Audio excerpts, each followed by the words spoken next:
Hey there, eighth grade families. This is Mr. Catlin, your student's math teacher for this year, whether it be eighth grade math or possibly Algebra 1. I'm so sorry I can't be here tonight for back to school night. I'm actually coaching a golf match for our high school team. Here it is. At Mayfield Country Club. So that's why I can't be there today. I apologize for that, but they have to have a coach to be able to play the match, and that's a responsibility I have. So I thought I'd make this quick video to show you guys a little bit about our classroom. This is a little bit about our team, which I think you're going to be getting these tonight on back to school night. Me, Mr. Catlin here, my email, phone, extension if you need to get a hold of me, or you have any questions that maybe I don't approach in the video.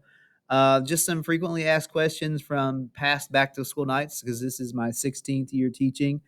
Number one, algebra students, you do not have to have the big chunky graphing calculator that your parents probably had when they were in high school. We will use our Chromebooks. There's a calculator on there, so you don't have to invest in one of those unless you're planning on taking the ACT this year or something. That would be the only reason you'd want to get one, but you don't need them for our class. Number two, a lot of people ask about what materials do I need. If you get the stuff that's on the team material list that I think is maybe on the second page of this. This is our team material. Some of the things that I'm using for math class are the pencils. I also use a 2-pocket folder, one of these, and earbuds. That's kind of used in every class. It's nice to have a set of those. Um, and extra things that aren't on here, but I think are on the school supply list. Any graph paper that you want to bring, that would be great. We could use that as a class, or that patty paper, which is like the wax paper. We use that for transformations. So if you want to bring those things, and I'm always accepting Kleenexes, stuff like that, things to help clean the room. And then another question that I usually get is there homework? Do you have homework in this class? Well, there's kind of a yes and no at the end of every lesson. Will typically be a cool down. And if that's not finished in class, then that becomes homework. We're doing those digitally this year instead of on paper, so you can do that on Schoology. So that's kind of like a homework. It's a grade, but most people can finish that in class pretty easily for both eighth grade and for Algebra 1. And that kind of leads me to the next thing I want to talk about, which there's a link on this paper. I don't know which direction it will be, but if you look, there's another QR code that I'm going to put on there for my YouTube page where if you have trouble with a cool down or you need extra help on the homework, I've made a video kind of explaining every one of the concepts. All you got to do is search from this page whatever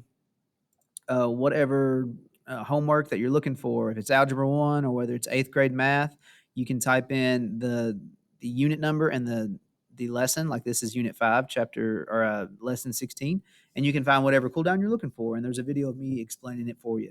So those are all posted for you guys, and I'll try to clean that up so it's not so everywhere because these are all the ones from last year. So I'll try to clean that up so it's easier to find. But that's my YouTube page. And another thing that I'm posting on this is another QR code that's on there. This is for students and parents. This is our curriculum, our math curriculum that we use, and it's all online, so you can see every lesson that we do. You can see every problem that's done in class. All you have to do is go to this link, im.kindlehunt.com. If you're in eighth grade math, you can click here to launch the curriculum. Algebra 1 can click over here. These are high school courses, middle school, elementary. But if you launch the curriculum, students can find all of the lessons that we do in the units here. And you can see everything that's done in the lessons, the learning targets, and all that stuff. If you are a parent, you might want to go down and click on grade 8 for families. They have some pretty neat stuff in here for parents. You can look at the unit that we're in. They provide helpful videos for chunks of lesson if you want to get caught up with what we're doing in class. These are not made by me. This is made by the curriculum. So probably a little bit more a higher budget for those videos than mine, but they can be helpful. And I think all of those were made during COVID. And then they have some examples of things that we're learning in class there as well. Last thing I want to show on this is besides that, you can click on information for families and it has like a little explanation of what's in that unit. All right. And I think that's all that I have for my video. I hope this wasn't too much of your time. If you have any more questions, please call, please email. Look forward to working with your student this year. I'm Mr. Catlin, eighth grade team. Also teach Algebra 1, so I'll have some blue kids as well. Looking forward to working with you guys this school year. See ya.